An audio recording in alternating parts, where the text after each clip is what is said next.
viongozi wote wa meza kuu, viongozi wa Jumuiya ya Wanawake wa Kiislamu Tanzania, viongozi wa taasisi mbalimbali, viongozi wa Salma Madrasa, Umati Muhammad,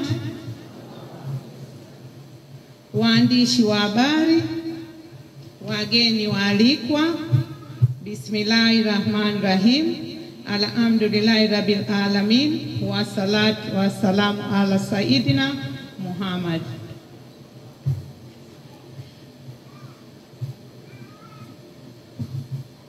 Awali ya yote, nianze kwa kumshukuru Mwenyezi Mungu mwingi wa rehema kwa kutujalia uzima, afya njema na kutuwezesha kukutana katika siku hii ya fainali ya mashindano ya Qur'ani tukufu. Kipekee kabisa, naomba tutumie fursa hii kuupongeza uongozi wa madrasa ya Salma kwa kuandaa mashindano haya yaliyoshirikisha watu kutoka maeneo mbalimbali. Napenda niwajulishe wanawake wenzangu wa Kiislamu wote kuwa Umati Muhammad ndio umati bora ulioshushiwa Qur'ani kupitia Mtume Muhammad.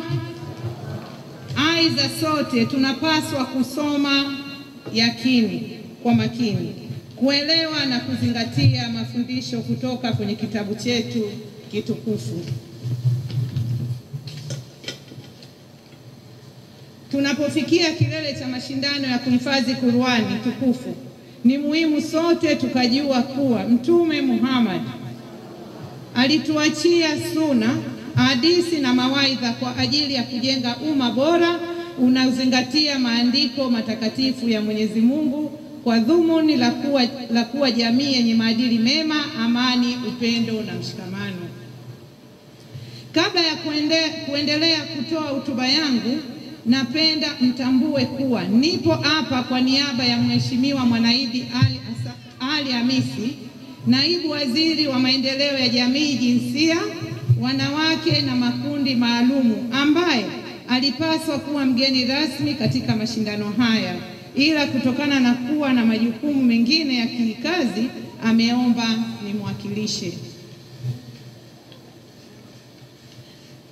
Ndugu wageni waalikwa, serikali ya awamu ya 6 inayoongozwa na Daktari Samia Suluhu Hassan, Rais wa Jamhuri ya Muungano wa Tanzania, inathamini na kutambua mchango unaotolewa na taasisi za dini katika kudumisha amani, umoja, mashikamano na kuwafundisha na kuwahimiza wananchi kuzingatia maandiko matakatifu ya Mwenyezi Mungu yaliyo katika Qur'ani tukufu pamoja na vitabu vya dini nyingine zilizo katika jamii zetu. Kwa kutambua umuhimu huu wa taasisi za dini katika jamii, serikali kupitia Wizara ya Maendeleo ya Jamii, Jinsia, Wanawake, Makundi Maalum, tunaendelea kushirikiana na viongozi wa dini wakati wa utendaji wa mipango ya bajeti na utekelezaji wa afua mbalimbali zinazolenga kuhamasisha jamii kushiriki katika makazi ya familia na shughuli za uzalishaji mali. Wizara imeona na kutambua umuhimu wa viongozi hao, hivyo inawapa nafasi ya kuwa sehemu ya wajumbe wa kamati ya ulinzi na usalama wa mwanamke na mtoto inayoundwa kwa mujibu wa mpango wa taifa wa kuzuia ukatili dhidi ya wanawake na watoto mtakuwa, pamoja na ushiriki katika utekelezaji wa majukumu mengine mtambuka katika jamii zetu. Viongozi hawa ni wa muhimu sana katika utekelezaji wa afua za kupunguza mmomonyoko wa maadili ambao huchochewa kwa kasi kikubwa na mwingiliano wa watu pamoja na wazazi na malezi kutowajibika kikamilifu katika swala zima la malezi na mafunzo ya watoto na familia kwa ujumla. Ndugu wageni waalikwa, katika kukabiliana na ukatili dhidi ya wanawake na watoto, serikali kwa kushirikiana wadau kutoka sekta ya umma na binafsi tunaendelea na kutekeleza utekelezaji wa sera, sheria, miongozo, program, mikataba na mikakati ya kitaifa na kimataifa ili kuimarisha mfumo wa kukabiliana na ukatili dhidi ya wanawake na watoto. Aya, hivyo ninawaomba viongozi wa dini kuendelea kuelimisha wazazi, walezi na jamii kwa ujumla juu ya umuhimu wa kulea familia zao, kwani hiyo ni dhamana tuliopewa na Mwenyezi Mungu. Aidha, utekelezaji wa jukumu hilo kikamilifu tutasaidia kupunguza mmomonyoko wa maadili ndani ya jamii. Aidha, wanawake wenzangu, tunapaswa kutambua kuwa jukumu la malezi ya watoto na familia lipo mikononi mwetu kwa asilimia kubwa. Hivyo tunapaswa kujua dini kikamilifu ili tuweze kuwafundisha watoto wetu maadili mema kama ilivyoelezwa na Mtume Muhammad. Ndugu wageni waalikwa, kwa dhati ya moyo wangu nitumie fursa hii kuipongeza Madrasa Ummi Salama, madrasa iliyopo Mikocheni, barabara ya Kairuki hospitali, chini ya uongozi wa Ustadhat Salma bint Sheikh Adam Ahmed Abdalla kwa kuandaa mashindano.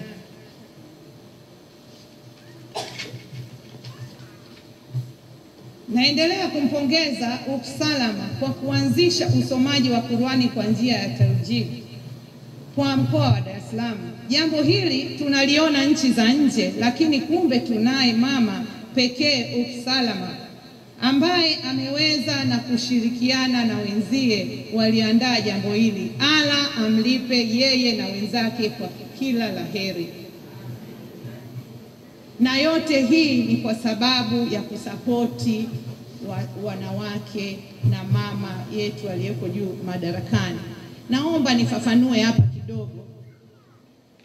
Tunaweza tukaliona ili jambo Ummi Salama ameongea hapa, mkaona ni jambo dogo, lakini ni jambo kubwa ambalo analolifanya, analoanzishia msingi, na hakuna kitu kizuri kukitengeneza kikiwa msingi. Huwezi kuja kukitengeneza mkiwa ukubwani. Kweli Ummi Salama tutakupa sapoti, serikali imekwambia itakupa sapoti kwa kila unalolifanya. Usione auonekani, unaonekana, na tunahitaji wanawake kama nyie, na mliokuwa mmeanza basi msife moyo mkaona hatuendi. Mnaonekana na mnathaminiwa sana na serikali, haswa hii ya awamu ya 6. Kwa sababu hata mimi leo hii ukiniambia nikikurudisha mtoto mdogo, unataka kuwa nani? Unataka kufanya nani? Na hapa kwa jina la Mwenyezi Mungu nitaomba nirudi kusoma Qur'ani.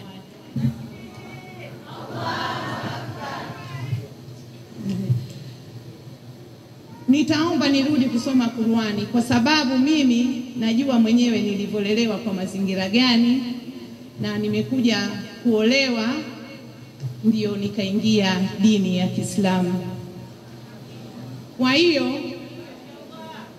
Kwa hiyo kuna vitu vingi nimeviruka nikiwa utotoni na kuja kuviona ukubwani. Kama unakumbuka dadangu Ummi Salama, nilikwambia nini? Kuna siku nilikwambia naisikia umefundisha watu wengi na wengi wanakusifia, na mimi nitakuja kusoma. Kama unakumbuka, nilisema, sisemi nikasema na ukubwa wangu, na alhamdulillah na kila kitu Mwenyezi Mungu ambacho ameniwezesha, lakini nina kitu nimekikosa, ni hicho ambacho Ummi Salama anakifanya kwa watoto. Kwa hiyo naomba tumpe sapoti, na wanawake tusapotiane kwa hili jambo. Lakini kitu kingine nimegundua kwenye usomaji wa Qur'ani, walimu wa Qur'ani hawapewi kipaumbele. Sisi wanawake tuko hiari kwenda kufanya kitu chochote, hata michango kwenye harusi, kila kitu kufanya, hata sare tunaweza kukata hata ya milioni, hata ya laki ngapi, lakini sio kumpeleka mtoto wako madrasa kumlipia shilingi 500 au 2000. Mnaona ni ziki, bora mtoto abaki nyumbani. Hilo mimi nitalia na walimu wa Qur'ani naombeni jamani, wanawake wenzangu, tengeni hata 5,000 kwa kila mtoto wako, basi mwisho wa mwezi apeleke kwenye hiyo madrasa anayesoma. Anayeweza zaidi basi apeleke zaidi. Ni kitu ambacho kinamjenga, ambacho ni asset ambayo anaenda nayo mpaka mwisho wa maisha yake. Tofauti tunaweza tukalipa ada kwenye shule za kawaida mamilioni, lakini ukiambiwa lipa ada ya mwalimu wa Qur'ani. Sasa tunawauliza, je, wanawake wenzangu, walimu wa Qur'ani wapate wapi ajira? Kati hiyo anatumia muda mrefu kumpa asset ya maisha yake mtoto wako, apate wapi malipo ambayo yatamsaidia? Sio uwezi kumlipa, uwezi, ila japo dogo tu, ili awe na moyo wa kutumia muda wake kumpa asset mtoto wako. Kweli walimu wa Qur'ani hasa wa nchi yetu Tanzania wako chini na wako masikini, wanajikongoja kwa nia zao nzuri tu kusomesha watoto wa Qur'ani, lakini hakuna ambaye anaweza kusema mimi napata manufaa kwa kusomesha Qur'ani. Nasema labda uongo, naomba aonyeshe mkono. Ni kweli, tofauti na walimu wa dini zingine. Mimi nimesoma Sunday school, mimi naongea. Mwalimu wa Sunday school ukimchukua na mwalimu wa Qur'ani, watu wawili tofauti. Na nyumba wanajengewa na kila kitu wanahifadhiwa na wanapangishiwa, lakini sio mwalimu wa Qur'ani. Kwa nini tunaitupa dini yetu? Tunadharau aseti ya dini yetu ambayo ndio Mwenyezi Mungu alituwekea na aliyetupa hivyo, na ndio tunaondoka nayo. Kwa hiyo ni kitu usia mkubwa kwangu kwa wanawake wenzangu.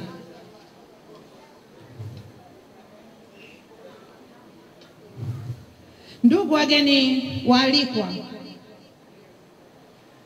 natambua kuwa madrasa hii ina malengo mbalimbali ambayo ni pamoja kuwapa watoto elimu ya dini ya Mwenyezi Mungu, kulea vijana wa kike na watoto na kujua dini yao na kuishi katika jamii kwa amani, upendo na ushirikiano katika makundi mbalimbali, kufanya makongamano, mihadhara pamoja na kusaidia yatima na wagonjwa wasiojiweza.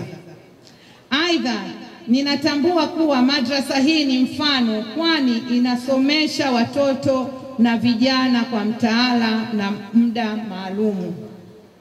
Ndugu wageni waalikwa, serikali inaupongeza uongozi wa madrasa hii na ipo tayari kuunga mkono jitihada hizi kwa lengo la kuandaa watoto na vijana wenye hofu ya Mungu na wenye maadili ambayo watasaidia kusogeza mbele gurudumu la maendeleo ya nchi yetu. Ndugu wageni waalikwa, ninapoenda kumalizia, nitumie fursa hii kupongeza uongozi wa Salma Madrasa kwa kuandaa mashindano haya ya kuhifadhi Qur'ani. Tambueni mnafanya kazi njema na Mwenyezi Mungu atawalipa sawa na kujitoa kwenu. Ninawasihi muendelee na utaratibu huu, kwani mnaihakikishia taifa kuwa na jamii bora lililomcha Mwenyezi Mungu na kutii sheria za nchi. Baada ya kusema hayo, ninawashukuru watu wote kwa kutenga muda wenu na kufika kuungana nami kushiriki fainali ya mashindano haya. Aidha, sote tuzingatie na kuyaenzi mafundisho na mausia mema yaliyotolewa na Mtume Muhammad.